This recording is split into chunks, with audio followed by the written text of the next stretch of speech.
Let's talk about overnight flipping here in MLB The Show 22 and how you can utilize that to have your stubs be making you stubs even while you're sleeping. Now, if you've been keeping up with the market this year and you've been trying to flip in with The Show 22, you've probably noticed that margins are really thin and it is tough to find solid, consistent profit while flipping this year. But I've been able to successfully make solid flips with this overnight flipping method. Essentially what we're doing is we're doing flipping still just as we know and love it, but it's a little bit more long term. We let all the work happen while we sleep and we get bigger margins in the process of it. Essentially what we're doing is always making sure our stubs are working for us every single night.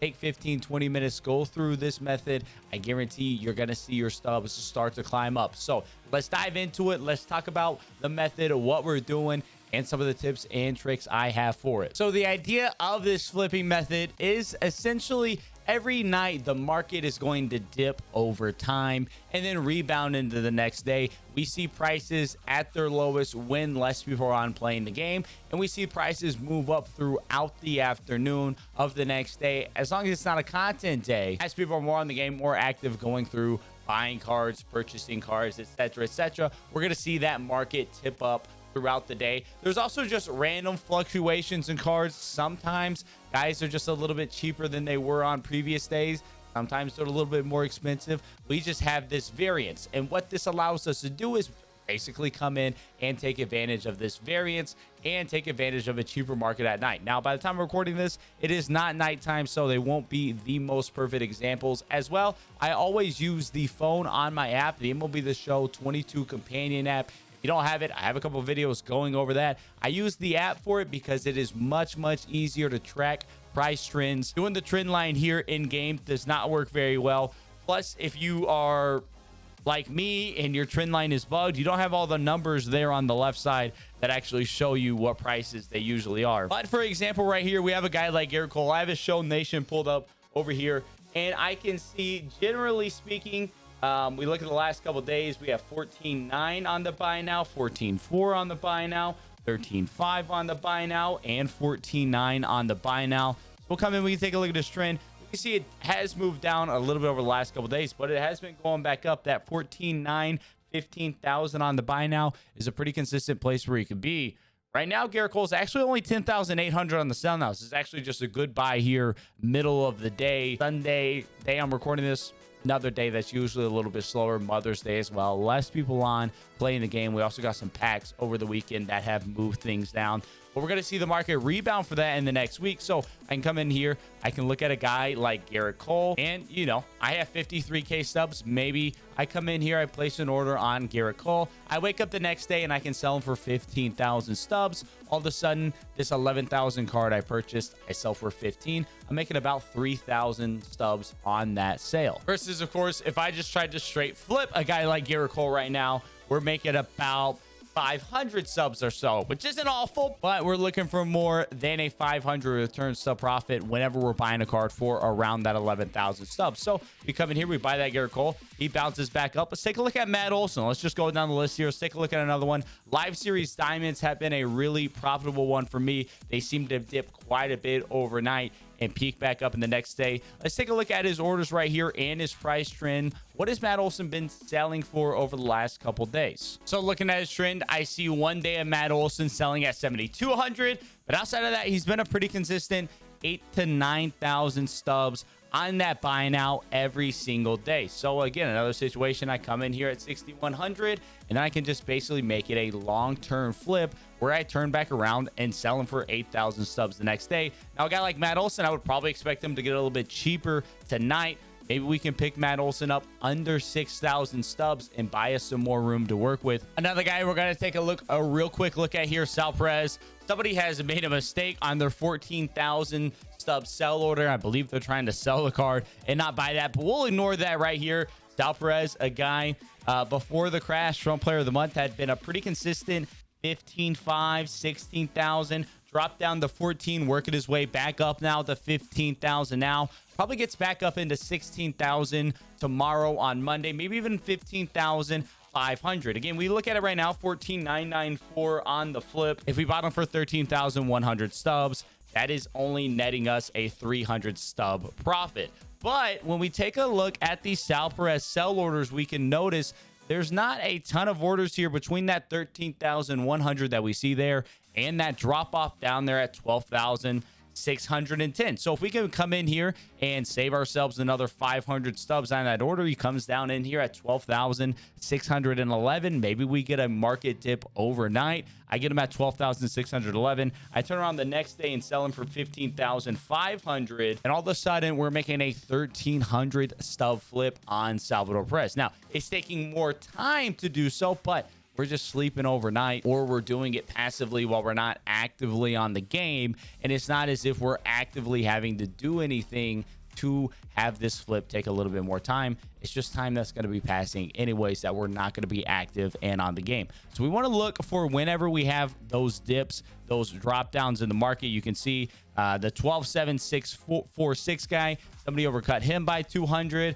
Somebody else comes in and overcuts by 100. Somebody else comes in and overcuts by 100. Those are going to correct themselves. I wouldn't be surprised if we saw some Sal Perez sell for 12,600. Again, just an example there. I also have been enjoying golds, not at quick sell though. If you have a gold like Alex Bregman here, 1,500 stub quick sell, they're pretty much always going to be quick sell when we get there. But maybe a guy like Tommy Edman right here, he is above quick sell, 1,780 on that. He's been relatively selling for that 2,100 stub price point pretty consistently. If maybe we can come in here and get a Tommy Edman at 1,600 stubs, we can turn around and sell him 2,100 or so. We're making a pretty solid profit on that. But I do ignore the ones at quick sell because those really don't have much of a bounce back at all. Taking a look at a guy like Max Muncy, probably a pretty solid example here.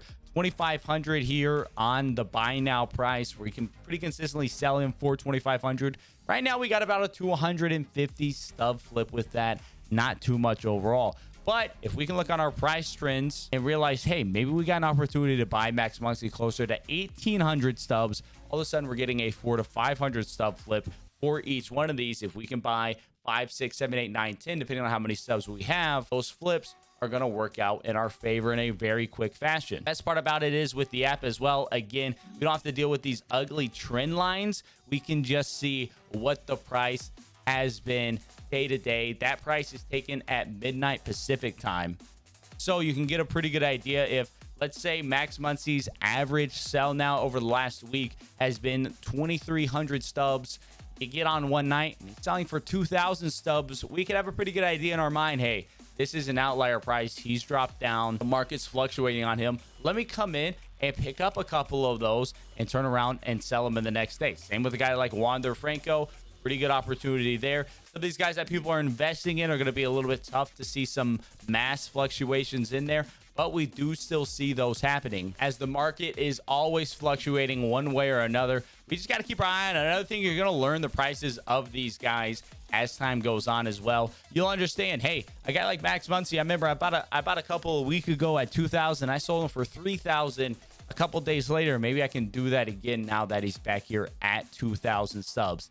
And that is the general gist of what I've been doing. I've had a lot of people asking me. I've mentioned a couple of videos about the overnight flipping. What does that look like? It's essentially buying these cards at a discount overnight and then selling them for an increased price during the next afternoon when their price is higher. Now, one thing I do want to know is to be smart with your orders. You can always be a little bit more conservative. It's better to have an order not go through than to buy at a bad price. For example, we'll go back to our Salvador Perez example, and you can see, wow, we even have a bigger drop down. Now, this could be really nice in potential. It's better for me to come in and let's say I put an order at 13,011.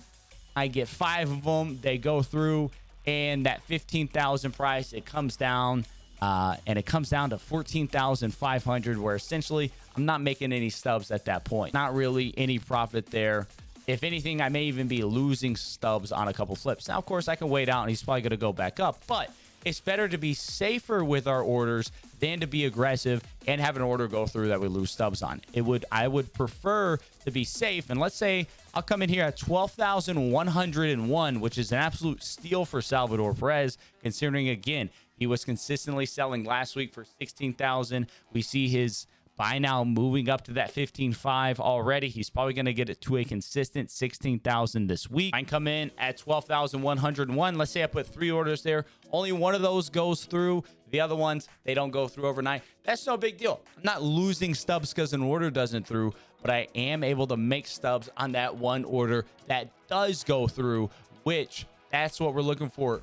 Better to be a little bit conservative, especially starting out. Once you get a little bit more confident with what some of these overnight prices look like, you could be way more aggressive with it. But starting out, keep it a little bit more conservative, and that allows you to not really have any risk. You're at such a crazy price that, wow, if that somehow happens to go through, there's no way I can lose subs. If I somehow happen to buy a Salvador Perez right at 12,000 stubs, I'm not gonna be losing any stubs. It's guaranteed profit, and if it doesn't go through, no big deal at all. Also, we're not limited to just players. Equipment can happen as well, and we see some really big time jumps with these. We can see about 1,000 stub difference between the top sell now and the bottom sell now here on this bat. So another situation where, hey, we come in, put in a low order, market dips overnight, we're able to pick one of those up, we sell it the next day for 16,000 stubs, and we're chilling. We're making a good profit there. And again, on the app, we're able to look at this very easily and get an idea of what this card has been selling for. If we go over on the trend line, and we can see the average buy now price on the last week has been 15,000 stubs, and we're currently above that, we probably want to ignore and avoid that equipment item or player or whatever we're working with. We want to avoid that. But if we can see, hey, consistently the last 7 days, every single day, this bat's been selling for 20,000 on the buy now, I can get it for 14 right now. That is a 4,000 stub profit on all those that I can get to go through. Got to feel confident that it's going to rebound there. Always a risk in everything. No guaranteed profits. Always going to be a little bit of a risk, but we can feel pretty confident based off the trend lines of what we're working with there. And again, we have another situation where somebody came in. We had a 13,008 stub order. Somebody overcut by 500. We don't worry about those. We come in 13,009. Let those orders that overcut go through, and then we come in, buy that card, take the profits. You can do this with everything. Sponsorships, unlockables, even some of these can go through.